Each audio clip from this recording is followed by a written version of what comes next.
Welcome dear all. आज इस video में हम सीखेंगे NIOS 12th standard Hindi chapter number 1 निर्गुण भक्ति काव्य।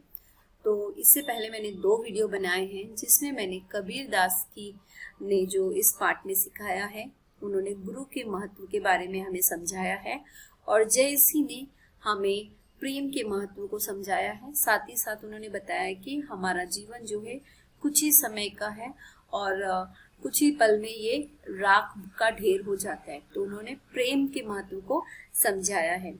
तो आप पहला जो है पार्ट देख सकते हैं, इस चैप्टर का पहला पार्ट और दूसरा पार्ट। पहले पार्ट में कबीर दास के बारे में मैंने समझाया है और दूसरे पार्ट में जयसी के बारे में समझाया है। आइए आज हम इनका परिचय देखेंगे, इनके बारे में कुछ इन्होंने जो इनके जीवन काल में जो इन्होंने किया उसके बारे में हम सीखेंगे। तो सबसे पहले हम कबीर दास जी के बारे में देखते हैं कि वो निर्गुण भक्ति शाखा के कवियों में से कबीर दास का नाम जो है सबसे महत्वपूर्ण या कह सकते हैं कि मुख्य है। और इनकी जन्म तिथि और उनके माता पिता के बारे में हमें कुछ पता नहीं चलता है और कोई भी नहीं जानता है कि उनके माता पिता कौन थे। इनके गुरु के बारे में भी अलग अलग विचार हैं, अलग अलग मान्यताएं हैं। कबीर दास को रामानंद का शिष्य या चेला कहा जाता है और उन पर हठ योगियों और सूफी मुसलमान फकीरों का भी प्रभाव था, ऐसा कहा जाता है। और उनके हम जब दोहे पढ़ते हैं तो हमें पता चलता है कि वो सूफी मत से प्रभावित है।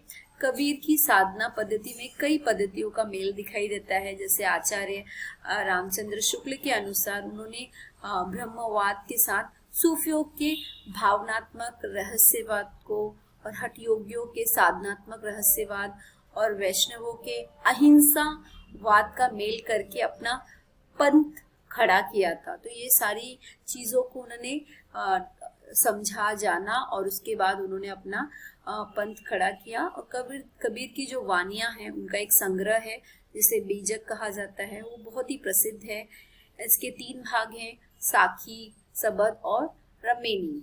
ठीक है, अब हम जयसी के मालिक मोहम्मद जयसी के बारे में सीखेंगे, जिनका जो समय है 1452 से लेके 1542 तक। मालिक मोहम्मद जयसी अमेठी एक उत्तर प्रदेश में एक जगह है, वहाँ के समीप जयसा के रहने वाले थे। अमेठी में जयसा नाम की जगह है, वहाँ के वो रहने वाले थे और इसलिए उनका नाम भी जयसी पड़ा था। वे बहुत ही प्रसिद्ध सूफी फकीर शेखी मोहीउद्दीन के शिष्य थे। अमेठी के राजघराने में इनका बहुत सम्मान था और जीवन के अंतिम दिनों में जयसी अमेठी से 2 मील दूर एक जंगल में वो रहा करते थे और वहीं उनकी मृत्यु हुई थी।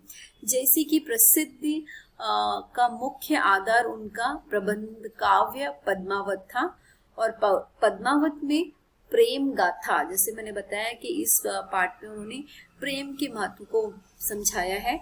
तो पद्मावत में प्रेम गाथा की परंपरा पूर्ण पौढ़ता से दिखाई देती है, यानी कि बहुत समझदारी से दिखाई देती है। इसमें इतिहास और कल्पना का अद्भुत संगम है। और इस प्रबंध काव्य में सिंहल देश की राजकुमारी जो पद्मावती थी और चित्तौड़ के जो राजा रतन सिंह के अलौकिक प्रेम की कथा है, जो लोक कथा पर आधारित है। लोक कथा होती है जो वहाँ पर जो लोग रहते हैं, जो आसपास के, उनके जीवन से संबंधित। जयसी ने दोनों ही की प्रेम कथा को इस प्रकार गूंधा है या इस प्रकार रचा है कि उसमें ईश्वरीय सत्ता का आभास होता है, यानी कि हमें महसूस होता है। प्रेम का यह लोक धर्मी स्वरूप मानव मात्र के लिए प्रेमदायी है। बहुत ही प्यारा उन्होंने ये लिखा है। पद्मावत में कवि ने फारसी की मसनवी शैली का प्रयोग किया है, इस्तेमाल किया है और संपूर्ण काव्य खंड या तो अध्यायों में विभाजित है। अध्यायों का अर्थ होता है कि पार्ट में डिवाइड किया है, पार्ट में या लेसन्स में बांटा है। जयसी ने इसमें दोहा चौपाई शैलियों का प्रयोग किया है और इसकी भाषा ठेठ अवधी भाषा है। जयसी ने अलंकारों को बहुत ही सुंदर प्रयोग किया है। लोक सांस्कृतिक और उनके काव्य का मुख्य आधार है। लोक संस्कृति यानी कि वहाँ का रहन सहन उनके काव्य का मुख्य भाग रहा है, उस पर ही उन्होंने लिखा है। पद्मावत के अतिरिक्त जैसी की जो प्रमुख कृतियां हैं, यानी कि उन्होंने जो कुछ लिखा है, अखरावट और आखिरी कलाम उनकी जो है बहुत ही कामयाबी वाली चीजें हैं, लिखी है उन्होंने। आखिरी कलाम में जैसी ने कयामत के दिनों का चित्रण किया है। कयामत यानी कि जब इस संसार का अंत होगा उसके बारे में उन्होंने उसका एक चित्रण प्रस्तुत किया है। चित्रण प्रस्तुत किया यानी कि एक कल्पना की है। अखरावट में वर्णमाला के एक एक अक्षरों को लेकर सिद्धांत संबंधी तत्वों से भरी चौपाई कही गई है। तो ये कुछ बातें थी मालिक मोहम्मद जैसी और कबीर दास के बारे में। सो मैंने ये पार्ट यहाँ पर कंप्लीट किया है और इसे ये जो है पहला पार्ट है 12th स्टैंडर्ड NIOS का हिंदी का चैप्टर 1, और ये 3 पार्टों में मैंने चैप्टर 1 को बांटा है। पहला जो फर्स्ट पार्ट है उसमें कबीर दास के बारे में बताया है। दूसरे पार्ट में मैंने मालिक मोहम्मद जैसी के बारे में समझाया है, और थर्ड है कि इन दोनों के बारे में जो उन्होंने लिखे हैं, जो रचनाएं की हैं, और उनके जीवन काल के बारे में थोड़ी सी चीज़ें हमने यहाँ पर सीखी हैं। आई होप ये वीडियो आपके लिए यूजफुल है। अगर आपको मेरे वीडियो पसंद आते हैं, लाइक करें, शेयर करें, सब्सक्राइब करें। और मेरे चैनल पे मैंने हर सब्जेक्ट्स के वीडियो डाले हैं। 10th और 12th के आपको वीडियोस मिल जाएंगे।